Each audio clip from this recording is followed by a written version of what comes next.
Hai, Assalamualaikum. Bersama saya Nazar dalam TBK Channel. So, video kali ni dalam tips agro, aku nak tunjukkan macam mana kita nak tanam tebu telur.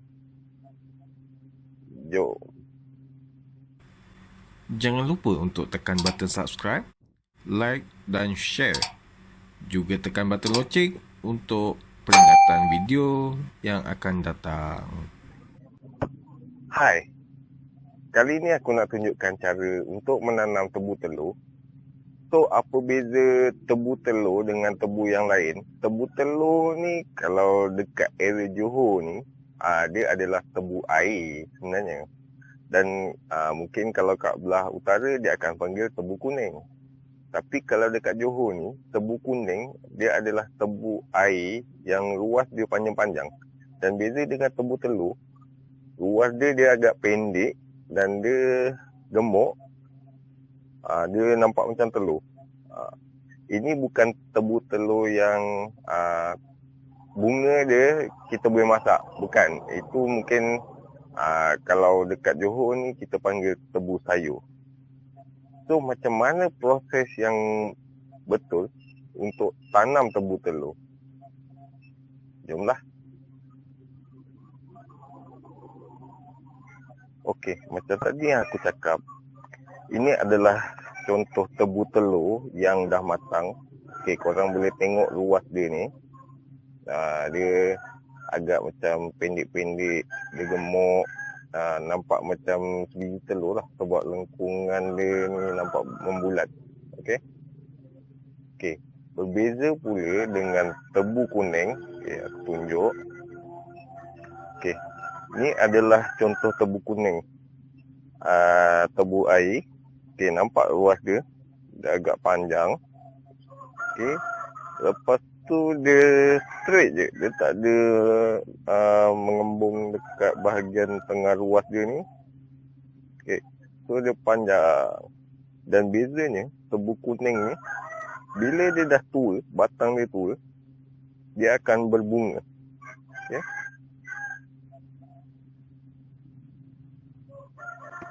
Okey, berbalik pada cerita asal kita nak tanam tebu telur ni macam mana. Okey, first kali kita akan pilih batang yang agak muda lah. Kenapa muda? Sebab kita nak cari dia ada mata tunas antara ruas ni. So, kita nak cari yang terbaik. Okey. Okey, sekejap. Kita zoomkan dia. Okey.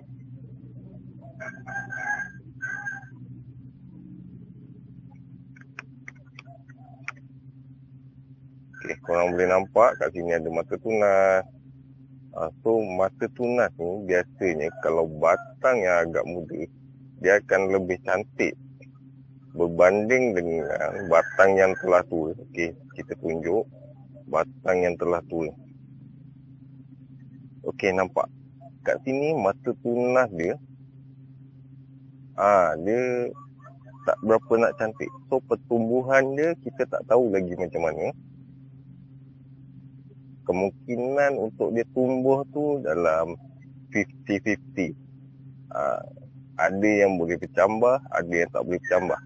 So, kita akan ambil mata tunas yang agak muda, yang confirm akan bercambah dan membesar. Okay. So, kita terus kepada cara untuk penanaman. So, kita ke tapak untuk penanaman. Okey, kat sini aku ada ambil sebatang tebu muda. Okey. Dan tebu ni yang akan aku buat benih lah. Okey. First kali, batang tebu ni korang kena potong kepada bahagian kecil. Korang kena ambil dalam 3 atau 4 ruas lah. Maksudnya 1, 2, 3. Okey. Ini adalah untuk memudahkan proses penanaman, masa korang nak tanam nanti, ada orang dia akan ambil panjang-panjang, tapi kira jangkaan dia kira macam ni lah, dalam 3 atau 4 luas lah. Kalau panjang sangat pun susah nanti nak tanam. Okay. So korang potong kepada beberapa bahagian. Okay.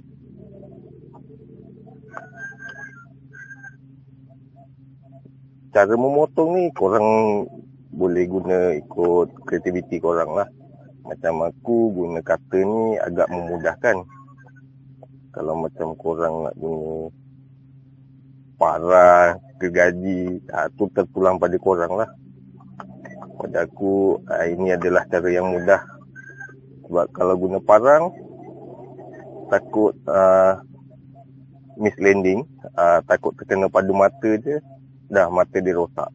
So kat situ dah kurang satu anak pokok.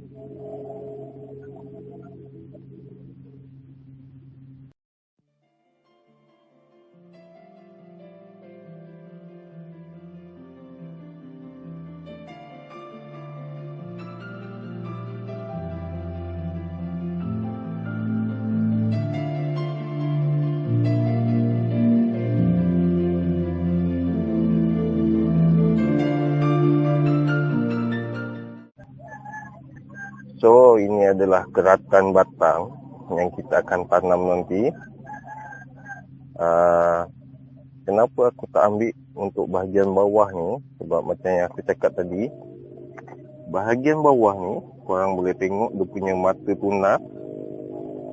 Okay. Mata tunas dia tak berapa cantik. So, kita tak tahu dia akan hidup ataupun mati. So, bahagian ni kemungkinan kita akan buang. So kita gunakan bahagian pucuk dan tengah untuk keratan batang. Okey. So kita terus tanam lah. Jauh. Okey. Seterusnya kita kena sediakan lubang. Okey, pastikan kedalaman lubang ni dalam 1 hingga 1,5 kaki dalam.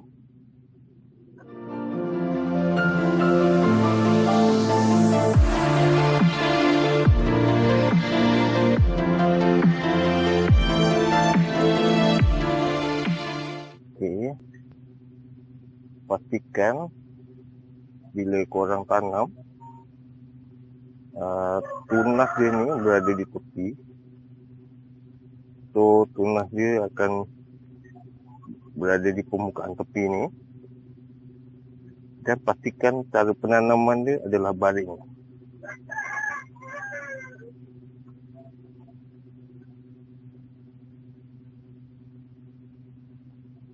Ada setengah orang, dia akan tanam secara berdiri macam ni. Bila berdiri macam ni, okay, memang tunas dia akan keluar semua. Tapi keadaan akar tu, dia akan berada di bawah. So, bila dia membesar, keadaan batang tebu ni tak akan jadi kukuh. Tak kuat untuk memegang tanah. Jadi, bila keadaan baring macam ni, akar dia akan tumbuh dari permukaan pada semua permukaan luas. Sebab dia berakar serabut, jadi keadaan dia akan lebih kuat. Okey, pastikan cara penanaman ni, satu menghala ke sana dan satu lagi kita terbalikkan. Agar bila dia tumbuh tunas, dia akan menyokong antara satu sama lain.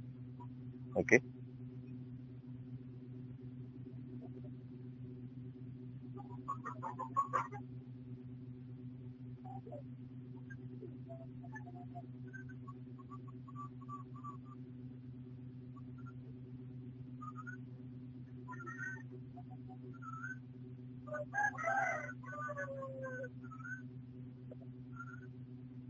Okey, pastikan dalam satu lubang ni ada 3 atau 4 keratan. agar dia dapat menyokong, dan apabila dia membesar, dia mempunyai banyak tunas. Okay. Korang boleh juga pijak-pijak sedikit untuk memadatkan keratan batang tadi, tapi pastikan yang mata tunas tadi terlindung daripada pijakan korang lah. Sebab kalau mata tunas tadi rosak, dia tak akan tumbuh. Okay. So biarkan dalam seminggu dalam keadaan macam ni. Okay. Korang jangan tutup dulu. Korang cuma boleh tutup sedikit agar dia terlindung daripada cahaya panas matahari. Okay. Apabila mata tunas dah tumbuh, barulah korang boleh start timbus. Okay. Nanti aku akan tunjuk cara macam mana mata tunas dia keluar. Ni adalah contoh mata tunas yang dah keluar. Okay. Nampak dia punya mata tunas tu, dia lebih banyak. Okay. Sebab kita menggunakan 4 keratan batang yang kita tanam. Okay. So akar dia dah keluar lah. Sebab kita nanam secara baring. So akar dia akan keluar pada semua ruas tadi. Jadi keadaan dia akan kukuh. Okey. Aku tak timbuskan tanah ni sebab kita nak bagi mata tunas dia keluar semua dulu. Okay. Bila dia dah tinggi, baru kita timbus, kita padatkan untuk mengelakkan apabila dia tinggi, dia akan tumbang. Okey. Tu sana pun contoh dia dah keluar mata tunas. Okey, sana tu nampak. Ada orang dia akan menggunakan teknik parit. Sebab apa? Biasanya teknik parit ni dia akan menggunakan traktor lah. Jadi dia nak senang, dia terus korek dia macam sebuah parit dan dia tanam dengan kaedah yang sama. Pastikan jarak antara lubang dengan lubang ni adalah dalam 3 kaki. Sebab kemudian kita akan memudahkan untuk kerja-kerja pengurusan lah. Untuk membersihkan, untuk menambak tanah. Okey, macam yang aku cakap tadi. Okey, aku tunjuk contoh. Kenapa kita menanam secara baring? Okey, aku tak katalah menanam secara menegak ni salah. Dia tak salah, dia boleh hidup juga. Tapi condition akar macam yang aku cakap tadi, dia tak terkukuh apabila kita baringkan. Sebab bila baring, keadaan akar dia, semua dalam luar tu dia akan tumbuh. Ni, macam ni. Dia akan tumbuh pada semua bahagian. Okay, aku contoh letak kat tanah. Okey. Bahagian sini akan tumbuh akar, dan tumbuh akar. Jadi dia dengan permukaan tanah tu, dia melekat terus. So dia akan tumbuh mata tunas sini, mata tunas sini, mata tunas sini, mata tunas sini. So anak dia lebih banyak, tunas dia yang tumbuh tu akan lebih banyak. Tapi apabila kita buat dalam keadaan berdiri, dia tak akan keluar semua akar. Mungkin kalau sini tak kena permukaan tanah, dia akan keluar pada bahagian bawah saja. Dan tunas yang akan tumbuh, kemungkinan hanya sini dan sini. Jadi tunas yang tumbuh tak banyak.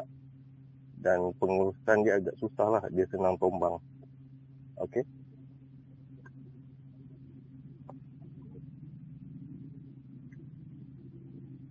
So macam mana dengan sedikit tips tadi? Okay. So dalam tempoh PKPP, PKPB ada certain bahagian, certain kawasan, korang kalau keluar rumah, mungkin kita ubah dengan cara bercucuk tanam dekat rumah. Okay. Pada yang duduk kawasan taman tu, boleh juga kita tanam dekat pasu. Okay.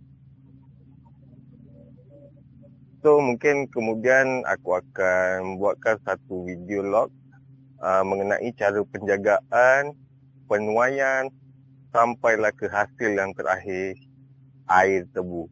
Jangan lupa subscribe dan tekan butang loceng untuk video akan datang.